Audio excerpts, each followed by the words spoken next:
Pendant cette vidéo, nous allons ajouter quelques détails. Par exemple, si je veux augmenter la largeur ou la hauteur d'une cellule.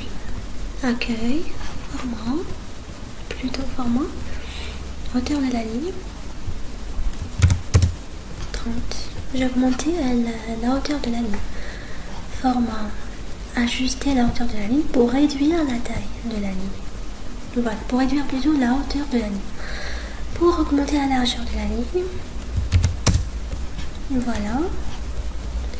Bon, je peux jouer avec la largeur de la ligne de la colonne comme je veux, manuellement. Bon, maintenant, par exemple, si on veut supprimer une colonne, on fait ça, supprimer les cellules, supprimer les lignes, les colonnes, supprimer une feuille. Maintenant, on passe à la sécurité d'un classeur. Ça sert à quoi, la sécurité d'un classeur? Si je veux que personne, bon, ils peuvent tous consulter le contenu de ma feuille ou de mon classeur, mais personne ne peut modifier, par exemple, les formules, d'accord? Par exemple, ici, j'ai, bon, je veux sécuriser seulement cette colonne, d'accord? Je veux que personne ne peut modifier les formules que j'ai ici. Donc je fais quoi? Je sélectionne tout le classeur. Après, forme de cellule.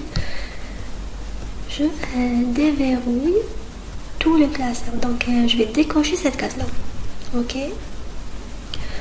Après, je vais verrouiller uniquement les cellules que je veux sécuriser. Format de cellule, verrouiller, ok. Allez à l'onglet révision, protéger la feuille, saisissez un mot de passe, par exemple 1, 2, 3, confirmer le mot de passe, 1, 2, 3. Maintenant, si on veut modifier n'importe quelle cellule, bien sûr on peut, mais les cellules que j'ai sécurisées, non. D'ailleurs, il affiche ce message, la cellule ou le graphique que vous essayez de modifier se trouve sur une feuille protégée. Pour apporter une modification de celui-ci, vous devez ôter la protection de la feuille.